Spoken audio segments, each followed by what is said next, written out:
Happy Sabbath.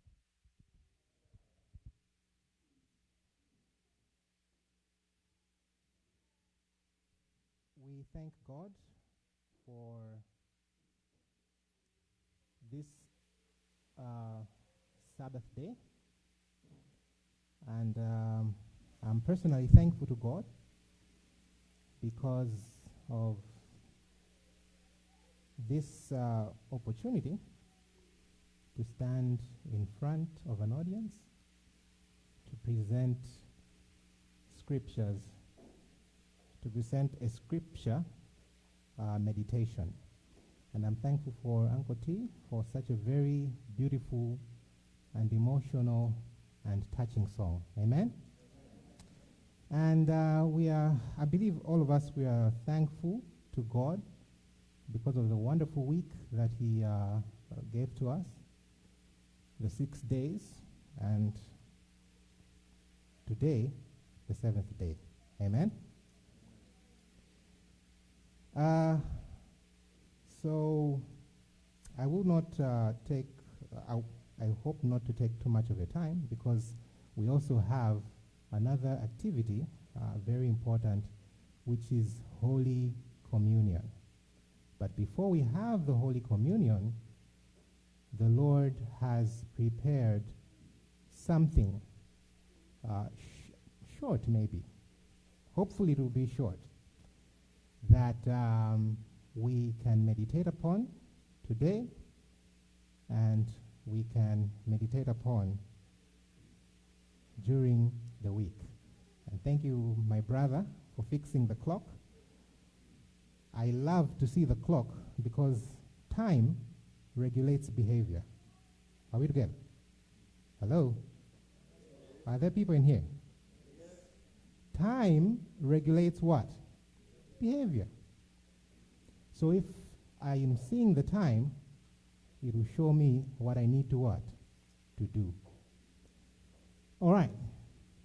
So let's dive into the lesson for today. Let's pray. Dear Heavenly Father, thank you so much for this time.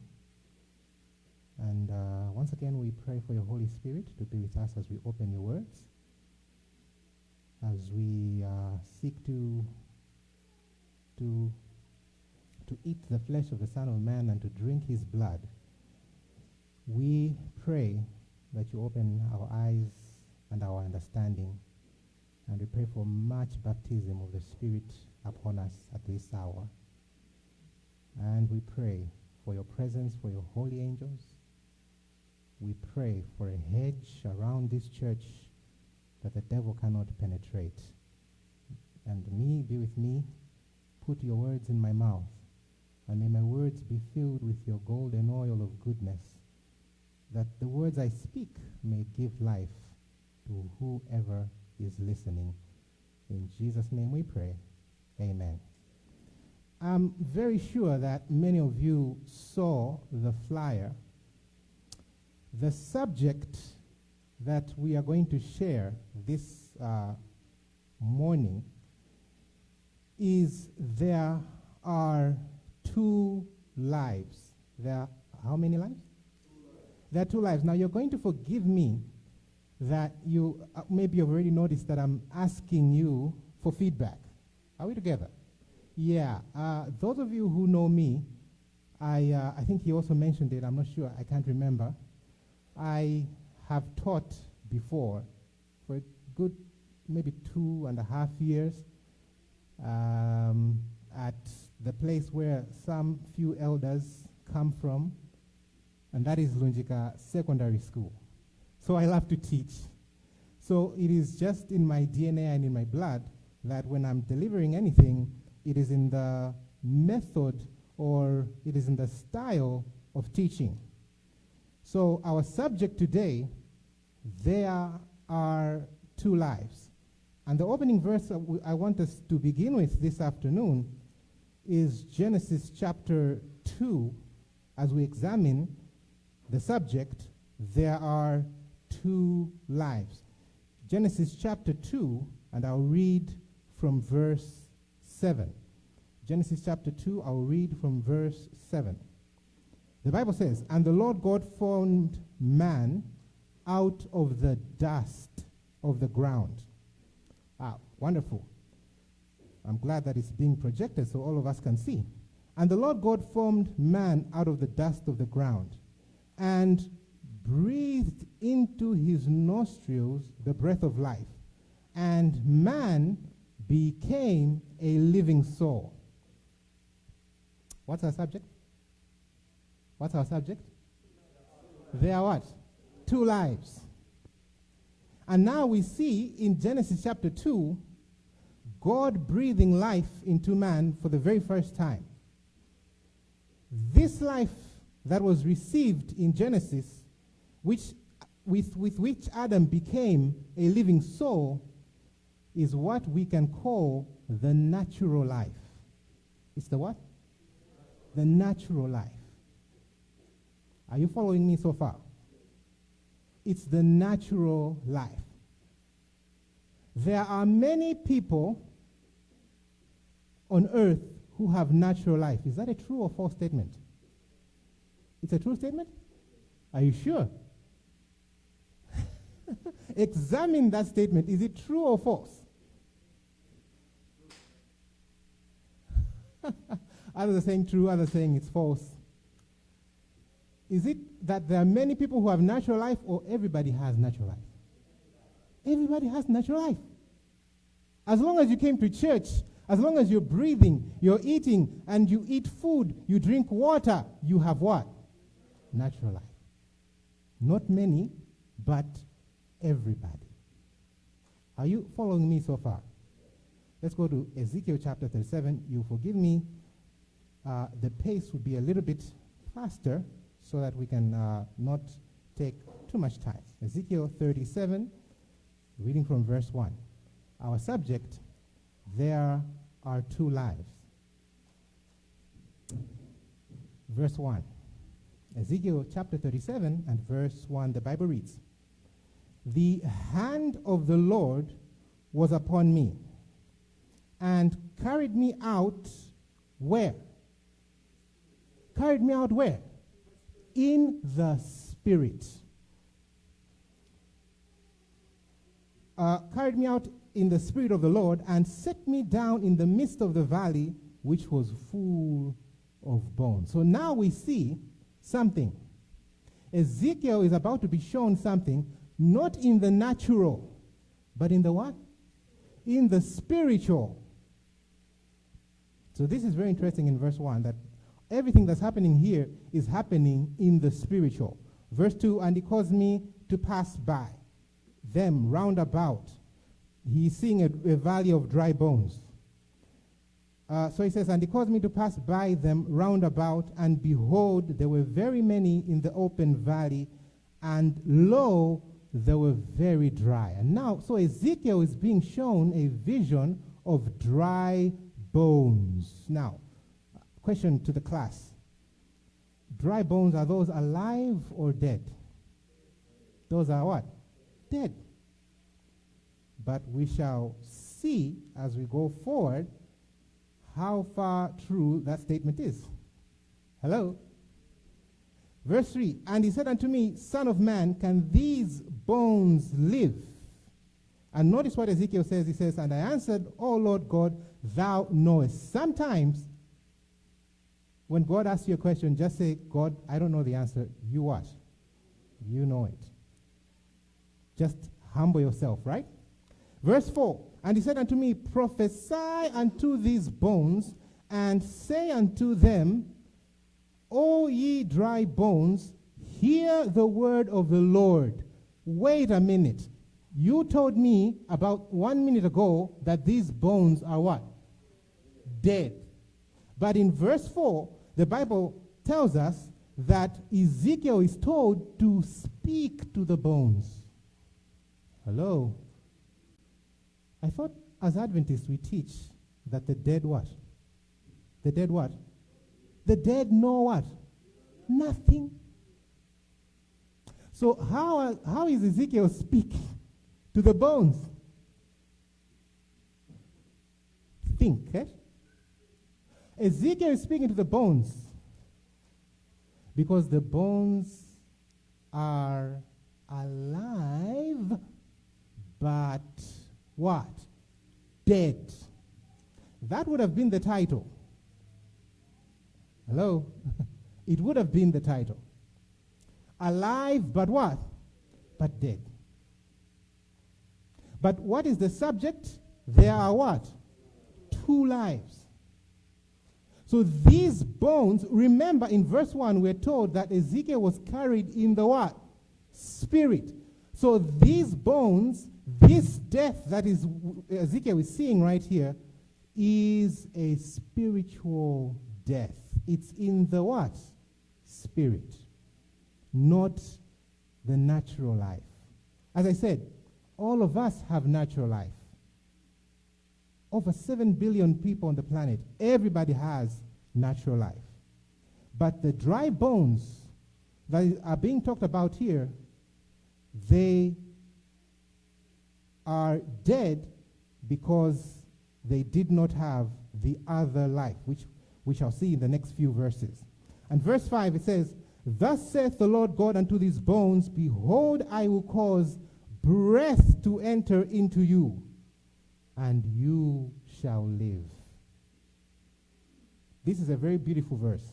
So God says, he tells Ezekiel that you should let these bones know that indeed I will cause breath to enter into these bones, and they will live. And then in verse 6, it says, "I'll lay sinews upon you, and bring up flesh upon you, cover you with skin, and put breath in you, and you will live. You shall know that I am the Lord." Verse 7, "So I prophesied as I was commanded, and as I prophesied, there was a noise, and behold, there was a shaking. The bones came together." Verse 8, the sinews and the flesh came upon them, and they were covered with skin. But in verse 8 it says, "But there was no breath in them." So still these bones, even though they had skin and covering, but we find out here that there was no what? Breath in them. I hope you're following me so far.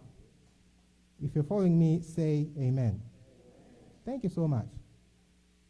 Then he said, verse 9, unto them, "Prophesy unto the wind, thus saith the Lord God, Come from the four winds, O breath, and breathe upon these slain the breath. Breathe upon these slain that they may live." And so I prophesied as he commanded, and the breath came unto them, and they lived and stood upon their feet, an exceeding army. So now we see that the breath has come upon them from the four winds, which Ezekiel commanded the wind to come and breathe upon them. And in verse 11 it says, "Then he said unto me, Son of man, these bones," notice who they are. "These bones are the whole house of who? Of Israel. Behold, they say, our bones are dried, our hope is cut off, our hope is lost, we are cut off for our parts." So these bones represent the church. You and me, we are represented in this dry bone simile. In order to have life, the life that is being spoken about in Ezekiel chapter 37, God must breathe upon the church. He must breathe upon the individuals the breath of life. Remember the subject. There are how many lives? I'm telling you right now that in Ezekiel 37, God is showing us the second life. Are you following me so far? And this life is called spiritual life. That's how many lives you and I have. The natural life and the spiritual life. In the natural life, God has no problem. Hello?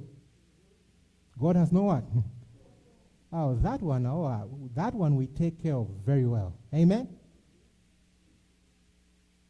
Did anyone come to church without eating this morning? Raise your hand. You did not eat anything. Are you sure?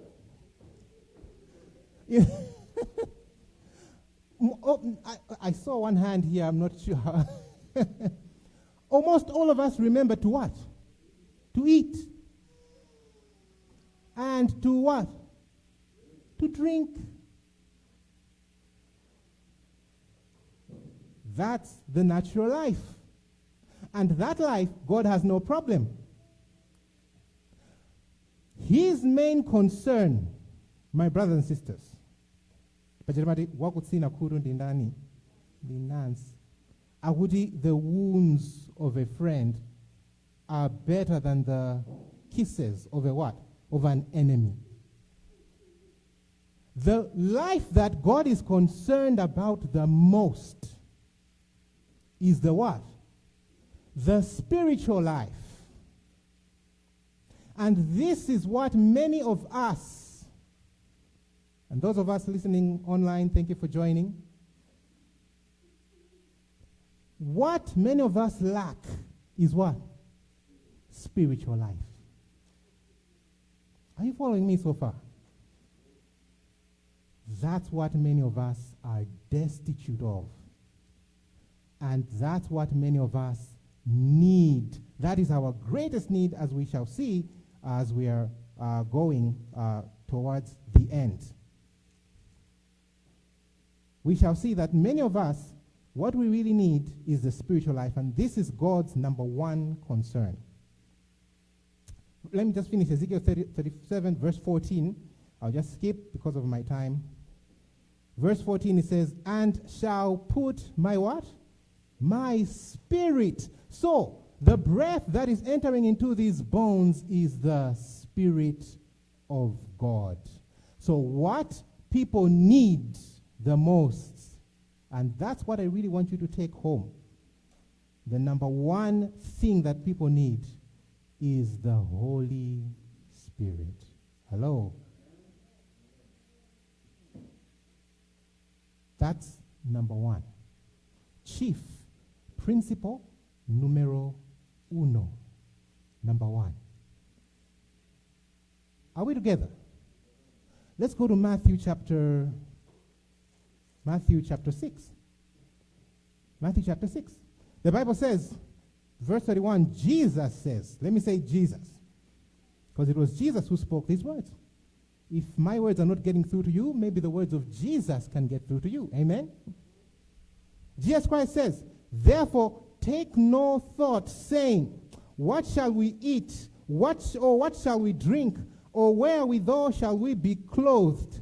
Verse 32, for all these things do the Gentiles seek, for your heavenly Father knoweth that you have need of these things. God knows you need food. He knows you need rent. Hello? He knows you need all these things. Okay, so what is the concern, Jesus? What is the concern? Verse 33, but seek ye what? First. The what?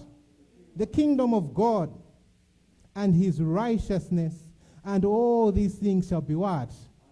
Added unto you. In other words, God is saying, he's not saying, fold your hands, do nothing about your food, your bread, or anything. Is that what God is saying? No. But he's saying priority. Shift what? Priority. Seek ye first the kingdom of God. This should be number one. This should be chief. This should be principle. I hope you're following so far. What's our title? There are what? There are two lives. The natural life and the spiritual life. And God is much concerned with our spiritual life. He knows we need food. He knows we need clothing. He knows we need a place to sleep. He knows we need etc., etc., etc. but he understands that these people, their greatest need, our greatest need, is the Holy Spirit of God. I don't want to take too much time, so I'm going to go through the last few things I wished to share. 1 Corinthians chapter 2 and verse 14. I'll just go through it quickly. 1 Corinthians, yes, chapter 2 and verse 14. Paul understood this issue very well. In verse 14, Paul says, but the natural man, the what? The natural man receiveth not the things of the Spirit of God, for they are foolishness unto him, neither can he know them because they are spiritually discerned. But verse 15, notice what it says. The Bible says, but he that is what? Spiritual. How many distinctions? Two.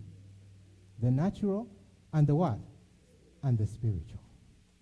God wants to move you and me from natural to what? To spiritual. Why? Why? Why does God want to move us from natural to spiritual? Romans 8 verse 6, the Bible says,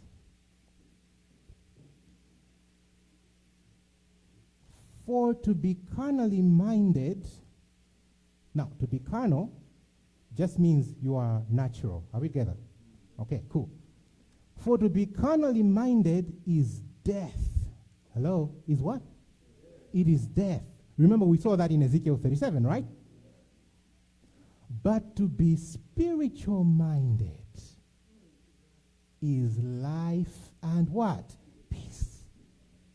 So God wants you to focus on the spiritual so that you can be alive. Hello? In the what? Spirit. John 6 verse 63, our scripture reading. It is the Spirit who does what? Who gives life. The flesh profits what? Nothing. The words that I speak unto you, they are spirit, they are life. I love the version that he read from. They are spirit-filled words.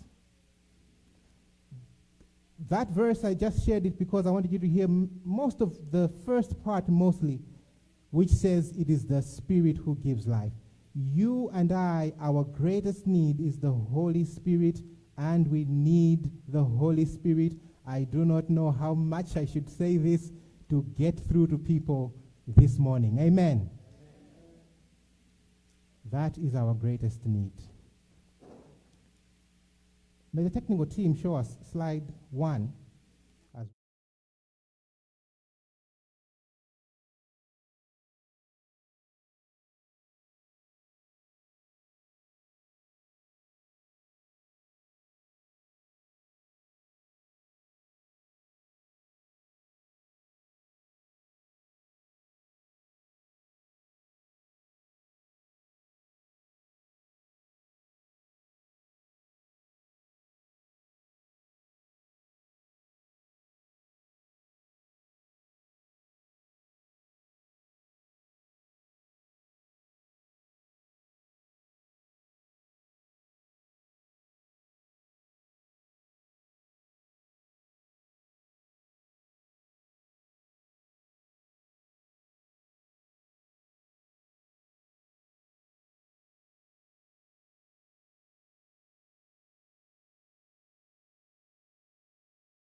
what? The holy action from God, the baptism of his what? Of his Spirit. What we need. Listen closely. Listen closely. What we what? What we need. What we what? Cannot do without. When you can't do without something, what does that mean? You can't what? You can't function. Someone say something else. Someone said something quickly. My time is up. Yeah, why are you hiding? Even if you're wrong, just say it out confidently. What we need, okay, let's continue. What we cannot do without, go back a little, is the what? The power of who? The Holy Spirit to work with our what? Effort. So the Holy Spirit does not remove effort. But all God wants, he wants cooperation. Divinity and humanity must be what? Combined. They must work together. Or whatever humanity is doing, they do it in vain. Last slide. But we're closing. This is the end. Final thoughts.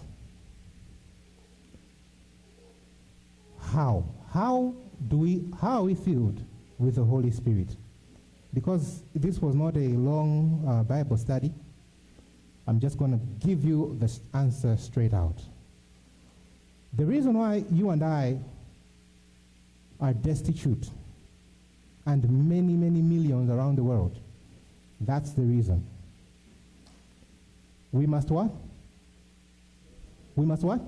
Spend time with who? The Father. We must what?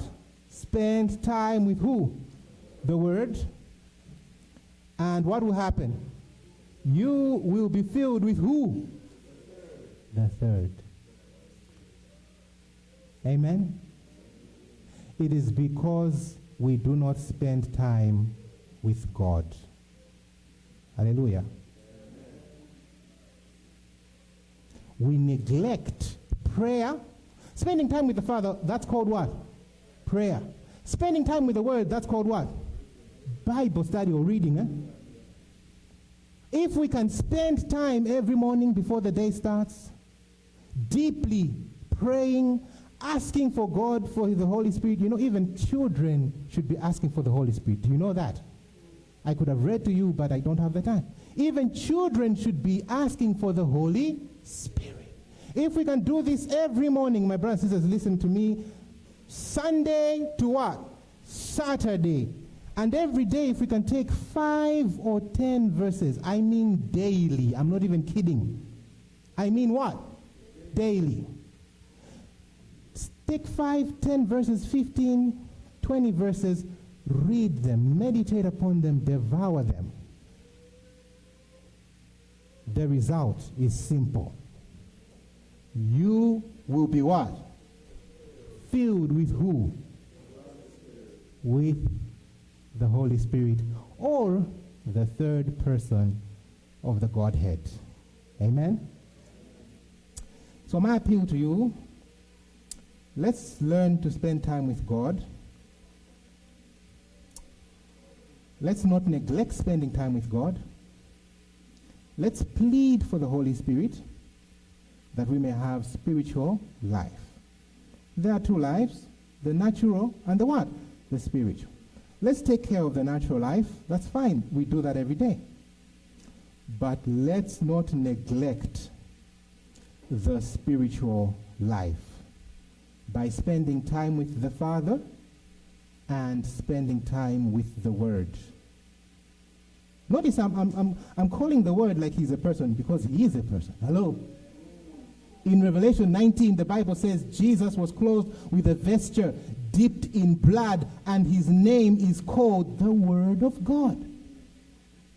Jesus is the Word. Spend time with the Father. Spend time with the Word. And you will be filled with who? The third.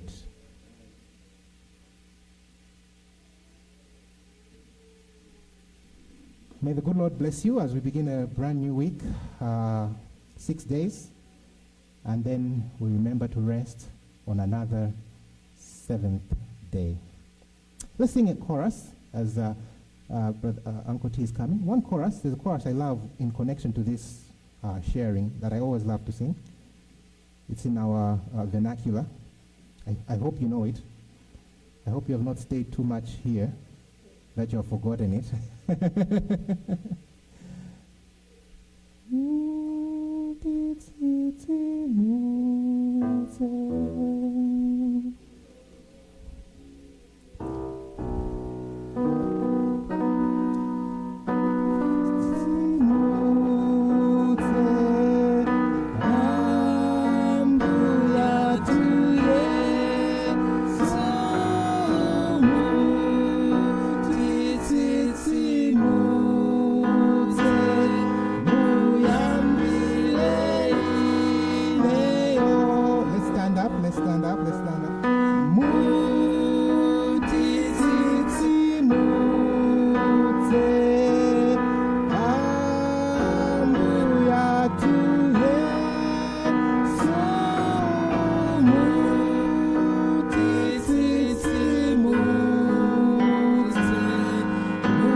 All right, let's close our eyes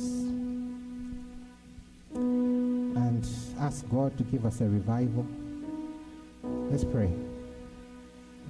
Dear Heavenly Father, thank you so much for your words. And we are glad we have read from John chapter 6 and verse 53. You have told us that it is your Spirit who gives life. Lord, we just want your Holy Ghost. We want your Holy Spirit, Heavenly Father. We need your Holy Spirit. And it is my prayer in this morning as we do communion with you that throughout the week and throughout the month we may remember, throughout the year, we may remember to hold secret communion with you in our closets back at home in a private place, and spend time with you and spend time with the Word and be filled with your Holy Spirit. So it is my prayer that if anyone is struggling with spiritual life in this room, Heavenly Father, or anyone listening to the sound of my voice, that you may touch their hearts and fill them with your Spirit and bring us back from a dead state and bring us to a spiritual state where we are alive now, not only in the natural, but we are alive in the spiritual. Help us, Heavenly Father. This is our greatest need. Please baptize us. Please baptize us with your Holy Spirit, Heavenly Father. Thank you so much. And this we ask in the precious name of Jesus Christ the righteous. Let everyone say amen.